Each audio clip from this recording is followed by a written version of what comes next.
All right, we now have joining us. It is Chris Dangerfield, San Jose Earthquakes Hall of Famer, and now he is part of the Apple TV crew for the San Jose Earthquakes and the work they are going to be doing. And I guess Danger first, hey, how are you doing? I'm good, hanging in there. It's been a little bit of a break as we enjoy those breaks. I mean, the season does get quite long, maybe not long enough over the last few years, but certainly I'm ready to get back involved with the team. And as you say, just doing a little bit of weekly stuff for the Apple TV media channel that all the teams, they have to put a certain amount of content up there that needs to be focused on the fans and be entertaining and analyze things and also in some respects, just be an exclusive sort of information base for the fan base. Yeah, so tell me a little bit about that just before we start on the team, because we know more about the Earthquakes than we do about what you guys are going to be doing. I know you said you were working on an episode earlier today. So what can we expect with the work that you guys will be doing? Also, I should mention Kylan Mills and Carlos Eustace. Yeah, Kylan and Carlos are the two co-hosts on this particular show. It's going to be a weekly show that's going to. The first one was a sort of a season preview in Mhm. some respects, looking back at 2022, some of the things that maybe did go right, looking at the coaching situation, obviously, and then looking at the going forward. It will be a review of the last game, maybe picking it apart now and again, showing some tactical aspects of things and then looking forward to the next game. And then we'll also be obviously throwing in some cool aspects of interviews, not just with the players and not just with Lucci, but fan-based fans in the area, and maybe celebrities in the area that can stop by PayPal, and we'll drag them into our studio and spend a few minutes with them. There's I think we all know there's a lot of guys out there that love the game, and they could be Sharp players, they could be Warriors players, they could be 49ers players, but they Mhm. also could be just local guys involved in the industry that are big fans as well. So we'll try and get a mix of people involved. Nice. Well, I know I'm looking forward to that. And obviously, it's good to have you in the fold and continuing to stay in the fold because you mean a lot to the franchise. You've been here for a long time. You're a big part of everything that we know now in San Jose soccer. And, it's good. I mean, that's you represent the franchise as a Hall of Famer for a reason. So I was very excited to hear that you were still keeping on with us because I also take pride in knowing that I can continue this, about 30-ish year-long tradition that you have to put up with us Ramies. So, I'm gonna keep that rolling as long as I can. First, I guess your big thoughts on the San Jose Earthquakes entering the 2023 season. Um, a good core base. They retain, I think, some key pieces. When I look at I think the players that can make a difference in the team. They've been with the team now for, in some cases, up to 5 years. Mhm. Now, I think 5 seasons with Christian Espinosa, who just seems to be getting better. His preseason was excellent. Um, every team we play against, so we all talk to the other radio guys, the other TV guys. They say, yeah, we got to stop that Espinosa guy because he's always good at creating opportunities especially for the old days, it was for Wando, but now with Jeremy Abobasi. Mhm. Um, Abobasi coming off a 17-game season. I mean, that's a fantastic return for a deal that Chris Leach put together within Major League Soccer, which I think is showing his capabilities to find and sniff out bargains in the league. Same with Montero, who I think has a lot more to give Right. in the system. He'll be freed up a little bit more by Lucci, I believe, and he'll be looking for him to get in the box. And he's already come out and said he expects to get double figures in goals and assists this year. So if he does, that'll be great. Um, Benji's right in the mix because he's an exciting player. He can play on the right and the left, and he can also obviously play up the number 9 position.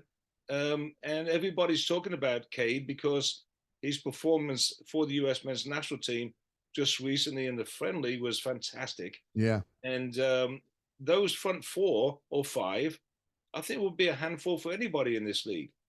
I agree. And I'm excited to see that. And if you look at what they present with the attack, like that's the sure thing. Like Benji Orcade, whoever's on the left wing, that's a good problem for the Earthquakes to have to figure out who is the starter. Abobasi up top, like you said, 17 goals. That's his best season as a pro. Espinosa, one of the most productive and probably most underrated players in the league since he's come in. Everybody, talks about a premier winger. They're going to be talking about Carlos Vela, but you look at the numbers that Espinosa's put up, it's pretty darn impressive. Let's start with Abobasi, though. 17 goals. I feel like, considering that's his first season as a full-time striker, I feel like he can improve upon that. It's unfair of me to say that because 17 doesn't necessarily need improving upon, but I still feel like he can attain another level. I would agree with you, and I think he feels he can attain another level as well. And that's important for any professional to feel confident enough in his own ability and his team around him that are going to create opportunities for him. I still feel that he thinks there's an opportunity for him to represent his country, and he hasn't been invited to do that so far. Everybody in the world knows there's a number 9 needed in the US men's national team. And there's, a couple of ways you can do that and get yourself in the mix. And one of those is continuing to score 17 plus goals a season. Other players in the league are starting to do that. But I think Jeremy knows he's in a team that will create opportunities. Mm-hmm. Whether it's coming from the right with a Bobasi or a Capo, whether it's coming from the left with Benji Cade or Trajo as well. Attacking fullbacks are part of the systems that the Quakes always try to utilize. So there's going to be a lot of service coming into that penalty area. And last year, he did a good job of getting on the end of that. Mm-hmm. Remember, he got 17 and Espinosa was taking the penalties at the end. So there's another 5 goals there that could have been potentially, slated down to Jeremy Abobasi. So he's a player that I know that he's a confident young man, and rightfully so. Mm-hmm. But he works very hard, extremely smart, and I think that Lucci will get the best out of him. In terms of the spine, like I look Abobasi, Montero, Yule, Gruezo, Mensa, and Rodriguez. Now we thought it was going to be Nathan and Rodriguez. That was the area that needed strengthening. Gruezo brings a lot to that ability to not be broken down up the middle, which we saw a lot of with the Quakes under Almeida. But let's talk about one step further back, the keeper. It's a battle between Daniel, the newcomer, and JT Marcinkowski. One part of me says JT has not been able to work with what we would call a standard back line.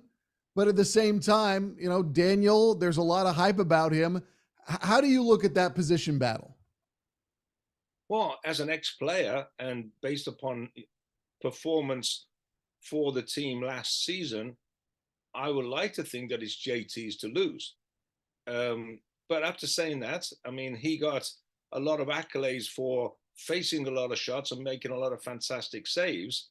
So that's not necessarily down to him, the amount of chances that are being created against the Quakes the last couple of seasons. But after saying that, he let a lot of goals in because the team let a lot of goals in. So I think that the positive side, and I know that JT, once again, a very confident young man, I think he will take this on board and say, okay, I got competition now for my place in the team. It's not just coming from a young Emi Ochoa, breaking through the academy. It's a real professional coming in with a track record of shot stopping. He's got some good range on him. He's Brazilian, so he's going to be able to, I'm sure, play well out of the back. And not that JT can't, because I think JT has improved on that particular aspect of his game fantastically over the last couple of seasons.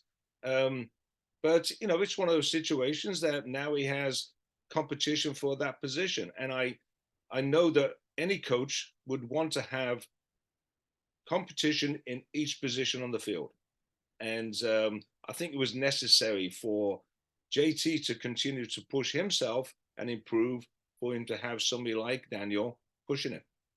Let's go one step up then to the center backs. We thought it was going to be Nathan and Rodriguez.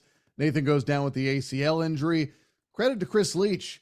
Does not just say, okay, we'll go with, the next man up. He says, no, we're going to go out and get someone. You can make the argument is even better than Nathan. I'm not trying to take anything away from him, but Jonathan Mensah's stats, it's a best 11 defender. He's got an MLS Cup pelt on the wall. This guy is good. So tell me about your thoughts on the center back pairing now, with obviously Nathan's injury being very unfortunate, but Mensah coming in and playing alongside Rodriguez. Yeah, obviously our thoughts go out to Nathan, number one, and a shout out to him. And I know that he's already, put himself on the social media saying he's going to come back strong, and he will. That surgery and that injury is not as bad as it used to be. I blew mine out in '84, and it took me a year to get back in, maybe a little bit longer. So he'll be back in 6 months max, and he'll be stronger for that. Mm-hmm. But yes, I mean, the reaction by the front office, the owner giving the money as well. Don't forget about John Fisher doing that. Right. He's obviously the money has to come from somewhere, right?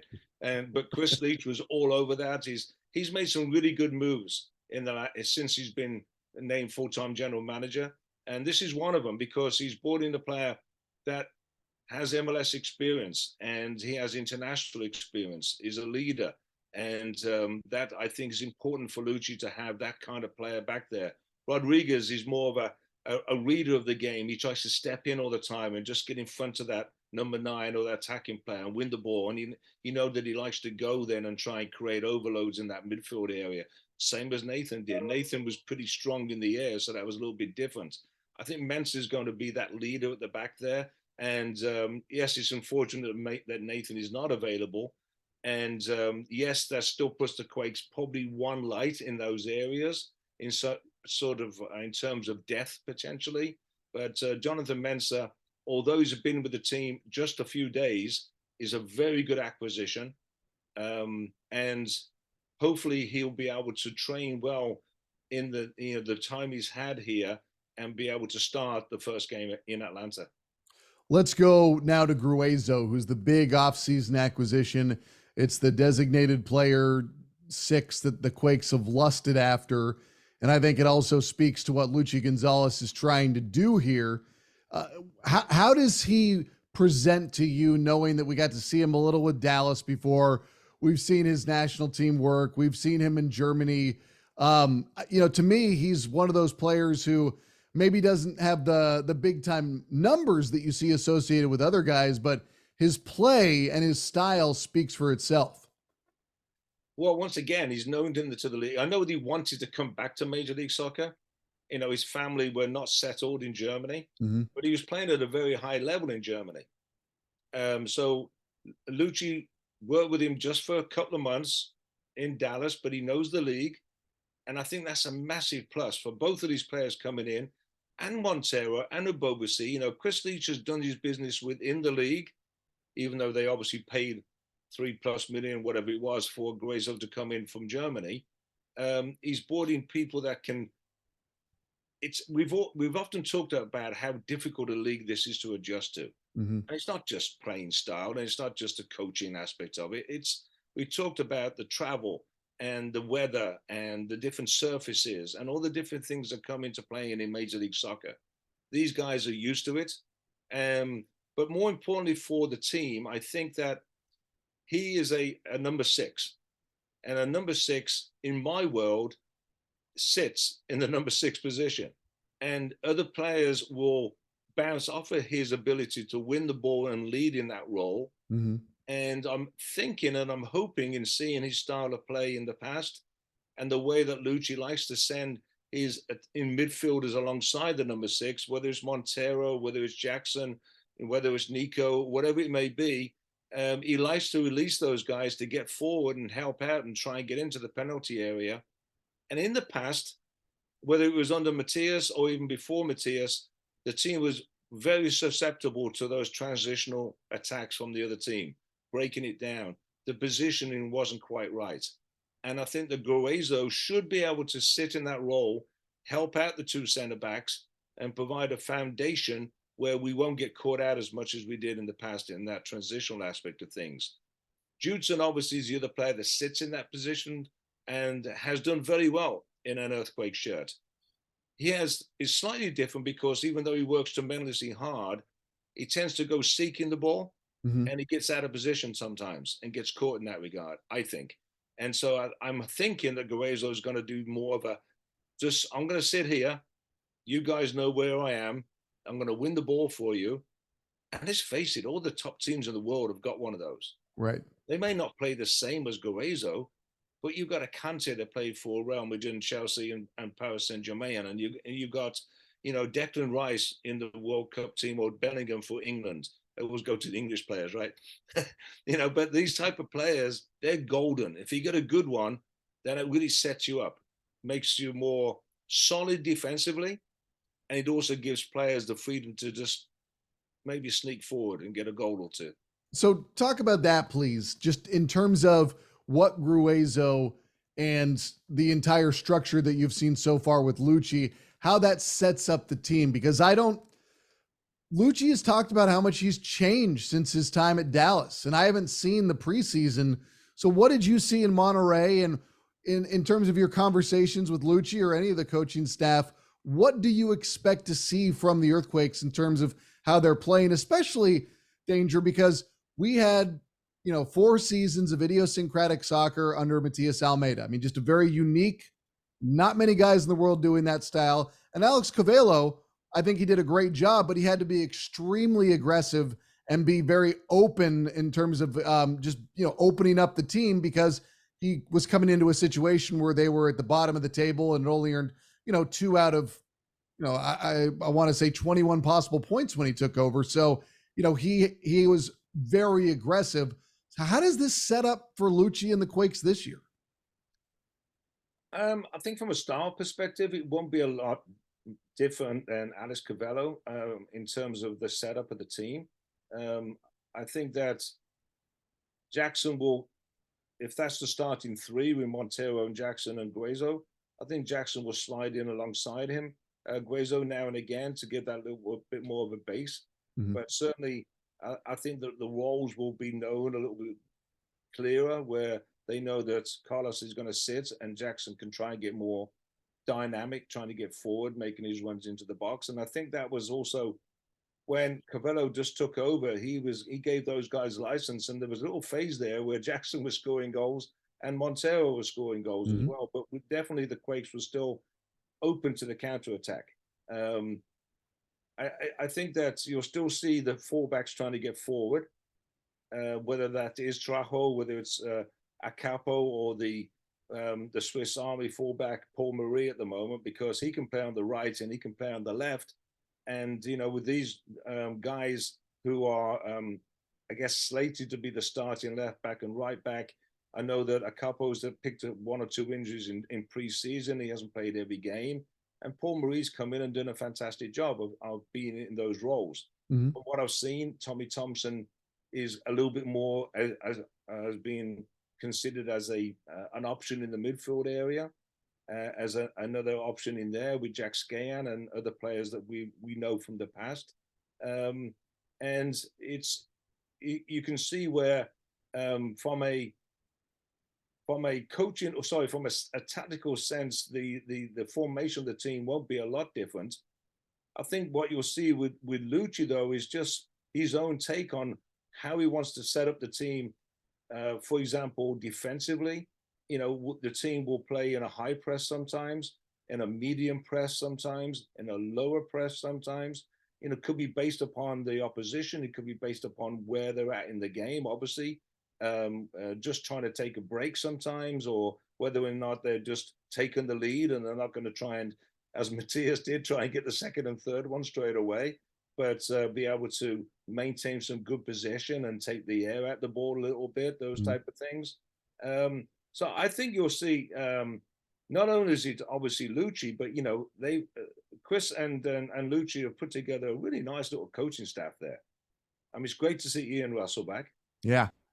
It's fantastic that Stevie Wilson stood around. I mean, I saw the whole crew today, and Wando's out there every day, and looking fitter, by the way, looking fantastic.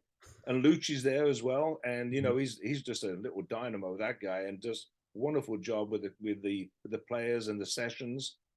New goalkeeper coaches come in as well. That is working with those two goalkeepers we've spoken of already. So he's got a good team around him, Lucci, and I think that they're going to.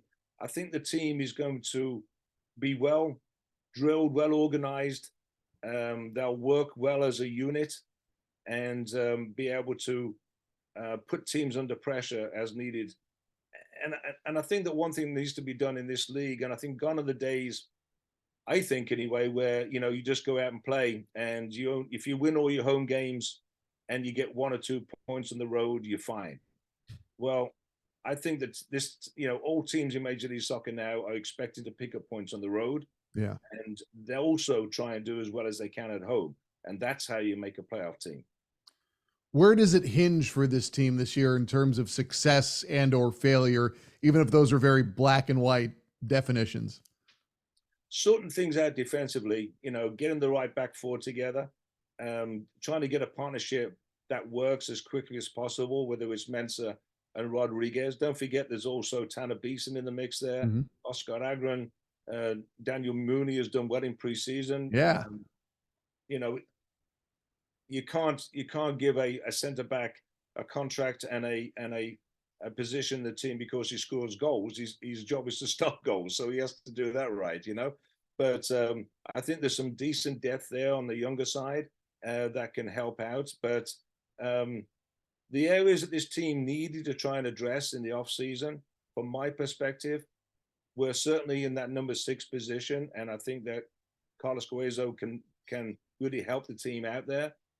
I think they needed to find another potential starting center back, and unfortunately, at Nathan's expense, that's here with Mensah, and the outside back positions needed to be sorted out. And I think that even though Trajo, who's got international experience, and a couple who has played in Spain, are very good players, especially technically on the ball. I still think we need a little bit more cover in those areas. It can't just be Paul Marie. So I think this is a team that can certainly cause problems to teams with the front 4 or 5 and those attacking outside backs. But they need to figure out what has been the nemesis, if that's the right word, for the last couple of years, and that is giving the ball away and then not being able to have the right shape defensively. In terms of what you've seen from Lucci and have talked to him, do you feel like he's putting this team in a better position to defend against the transition and or counterattack? Well, I would, yes. I mean, that's certainly his plan. I mean, no doubt about that. I know that he would have seen lots of game film from the last couple of years, and he would have seen where the goals were scored against the Earthquakes team. So he knows where that's going to be. It's not a problem, it's something that needs to be addressed. So I'm sure he's going to address that. And he's been very big on communication. Ted, that starts up front. I mean, it always starts up front, right? Yeah. And that's getting the press right up front. And I think that at times, certainly under Matthias, that was probably one of the strongest points of the way he, from a whole perspective, the whole group was able to press and win the ball back, high energy. It wasn't necessarily just a man-for-man marking system. It was being able to react quickly and win the ball back.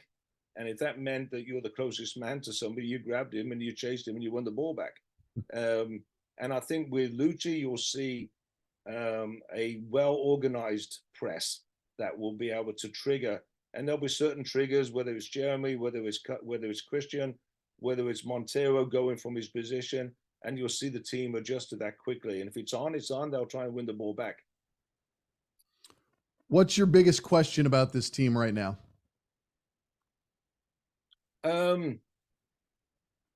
Getting off to a good start.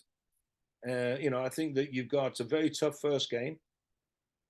The home opener in Atlanta. That's a team that itself is going through some transition, yes, but it's a really well-run organization. Their last home opener there were 67,000 people there. The place will be rocking. I'm not saying it'll be 67, but there'll be a good crowd there. And their expectations are high. it's a good team that has an MVP MLS caliber player in Thiago. Hmm. I mean, this guy was part of the Argentinian World Cup squad that won the World Cup, and he's a fantastic young player. Miles Robinson is back and playing centre back with Luis Martin, I think it is Martinez, who's come from Liga MX. They've got a new centre forward taken over from a Joseph Martinez, who was their talisman. He was their poster boy. Yeah. Ended in tears, but they brought somebody else in now that they feel they can do the job. So that's a good team. And so there's a big test for them to come out. And if they can go into Atlanta and put a good performance together, get something out of that game, those are the kind of, that's the kind of performance you like to see on the first day. A well organized, obviously everybody's going to be flying because it's the first game of the season, 100% effort, all that kind of goes. That's a given, right? Yeah. That's why you wear the badge and that's why you play. But if they can go there and get a result, come back to play Vancouver, get off to a good start, I think that's what they need. Well, Danger, I think that about covers it. I'm sure I'm going to be bugging you for more interviews as we get deeper and deeper into the season, but I appreciate your time, and I know that we cannot keep you out of the stadium on March 4th for the home opener, so I will look forward to seeing you then, and I'm sure I'll see you out at training before then as well. Thank you, Ted. It's always a pleasure, my friend. Well done.